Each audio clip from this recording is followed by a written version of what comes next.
ओम जय श्री हरि। श्रुति कीर्ति बोले, हे मुनिवर, मैंने बैसाख के फलदायक सब धर्म सुने, परंतु सुनते सुनते अभी मेरी तृप्ति नहीं होती है। अतएव भक्ति मुक्ति के दाता विष्णु भगवान को प्रसन्न करने वाले दिव्य धर्मों का वर्णन कीजिए। राजा के इन वचनों को सुन अति प्रसन्न हो ऋतुदेव बोले, हे राजन, मैं पाप को नष्ट करने वाली एक कथा फिर कहता हूँ, तुम चित्त लगाकर सुनो। यह बैसाख के धर्म संबंधी मुनियों द्वारा प्रसिद्ध है। पंपा तीर पर एक शंख नाम का महायशस्वी ब्राह्मण सिंह के बृहस्पति में गोदावरी नदी के किनारे आया और भीमरती के पार कंटक युक्त और पहाड़ी वन में गया, जहाँ न कोई मनुष्य था, न ही जल था, और जहाँ न कोई कुछ पक्षी था। ऐसे बैसाख के ताप से कठिन मध्याह्न के समय वह ब्राह्मण वृक्ष की छाया में बैठ गया। उसी समय एक दुराचारी व्याध धनुष लेकर आया।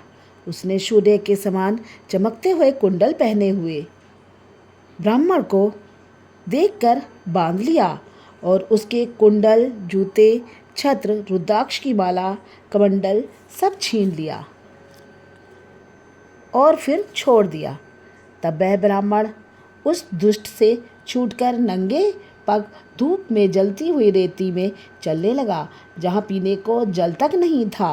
पाँव जलने से बहुत व्याकुल हो बैठकर हाय हाय करने लगा, जिसको सुनकर वह व्याध शीघ्र ही उसके पास गया और मुनि को दुखी व्याकुल देख उसके हृदय में दया उत्पन्न हुई और सोचने लगा कि उसके नए जूते तो मैंने ले लिए। अतः उसने उस ब्राह्मण को, जिसके पाँव धूप से जल रहे थे, अपनी पुरानी जूती दे दी। उन जूतों को लेकर ब्राह्मण अत्यंत सुखी हो व्याध को आशीर्वाद देने लगा कि तू सुखी हो, तूने बैसाख में जो यह दान दिया है, इससे तेरे पुण्य उदय हो जाए, जिसके प्रभाव से विष्णु भगवान भी प्रसन्न हो जाते हैं। ऐसे वाक्य सुनकर व्याध अत्यंत विस्मित हो ब्राह्मण से बोला, हे महाराज, मैंने आपकी वस्तु लेकर पुरानी दी, भला इसमें मेरा क्या पुण्य है? हे ब्राह्मण, बैसाख धर्म क्या है और हरि कौन है, यह आप मुझसे कहिए। व्याध के ऐसे वचन सुनकर शंख प्रसन्न हुए और बैसाख की प्रशंसा करने लगे। सब धर्मों का फल तो जन्मांतर से मिलता है, परंतु बैसाख में इस पापाचारी दुर्बुद्धि दुरात्मा व्याध ने पात्रदान किया, जिसके फल से तत्काल सद्बुद्धि हो गई। संपूर्ण दान, तप, बड़े बड़े यज्ञ तथा तीर्थ यात्रा करने से विष्णु भगवान प्रसन्न नहीं होते, परंतु बैसाख युक्त धर्म करने से प्रसन्न होते हैं। इस माधव मास में जो कृत्य थोड़े से धन से सिद्ध होते हैं, वह बहुत खर्च करने अथवा दान या धर्म यज्ञों के करने से सिद्ध नहीं होते। इस मास में ताप नाश करने वाली पादुका तूने मुझको दी हैं, जिससे भगवान तेरे ऊपर प्रसन्न हो गए। अब तुझे कल्याण की प्राप्ति होगी। जब मुनीश्वर ऐसा कह रहे थे, उसी समय मृत्यु द्वारा प्रेरित बड़ा बली सिंह व्याध के वध के लिए अत्यंत क्रोध कर दौड़ता आया।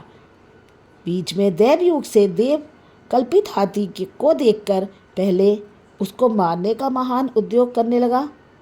उस वन में उन दोनों सिंह और हाथियों का ऐसा संग्राम हुआ कि दोनों थककर गिर पड़े और दोनों एक दूसरे को देखते पड़े रहे।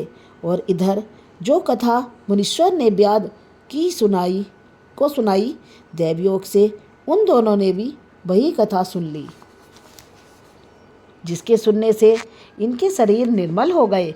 सब पापों से छूट तत्काल पशु योनि त्याग कर स्वर्ग जाने को तैयार हुए। वे दोनों सिर झुकाकर हाथ जोड़ खड़े रहे। फिर धर्मोपदेश मुनीश्वर मार्ग में व्याध के निर्मित उन्हें देख विस्मित हो पूछने लगे, तुम कौन हो? तुम्हारा जन्म दुष्ट योनि में क्यों हुआ? अकारण ही वन में एक दूसरे को मारने को क्यों उद्यत हो? तुम्हारी मृत्यु कैसे हुई? हे निष्पापों, सब कथा विस्तार पूर्वक मुझसे कहो। मुनि के ऐसा कहने पर वे कहने लगे। मतंग मुनि के दतिल और कोलाहल 2 पुत्र हुए। शाप दोष से उनके ये नाम हुए। एक दिन हमसे हमारे पिता मतंग महर्षि संपूर्ण धर्मों के जानने वाले कहने लगे, हे पुत्रों, मधुसूदन भगवान के प्रिय मास में वैशाख युक्त धर्मों को करो, जिससे संसार बंधन की निवृत्ति हो। परंतु दुर्बुद्धि से हमारी समझ में कुछ भी नहीं आया और पिता के वाक्य सुन मुझ दंतिल को अत्यंत क्रोध आया और कोलाहल मदोन्मत्त हो गया। तब धर्म की लालसा वाले हमारे पिता ने क्रोधित हो शाप दिया कि हे दंतिल, अपने क्रोध के कारण तू सिंह होगा और मदोन्मत्त कोलाहल हाथी होगा। तब हम बहुत दुखी होकर शाप निवृत्ति के लिए प्रार्थना करने लगे। तब पिता ने शाप मोक्ष का उपाय बताया कि तुम दोनों पशु योनि पाकर थोड़े दिन पीछे एक दूसरे को मारने को उद्यत हो जाओगे।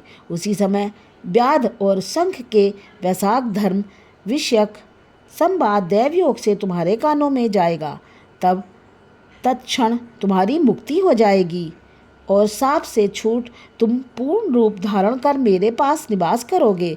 पिता के इस शाप से हमको पशु योनि मिली और अब जो कुछ हुआ सो आपने देखा। दैवयोग से हम दोनों यहाँ चले आए और आपका दिव्य संवाद सुना। उसी के प्रभाव से तत्काल मुक्ति हो गई।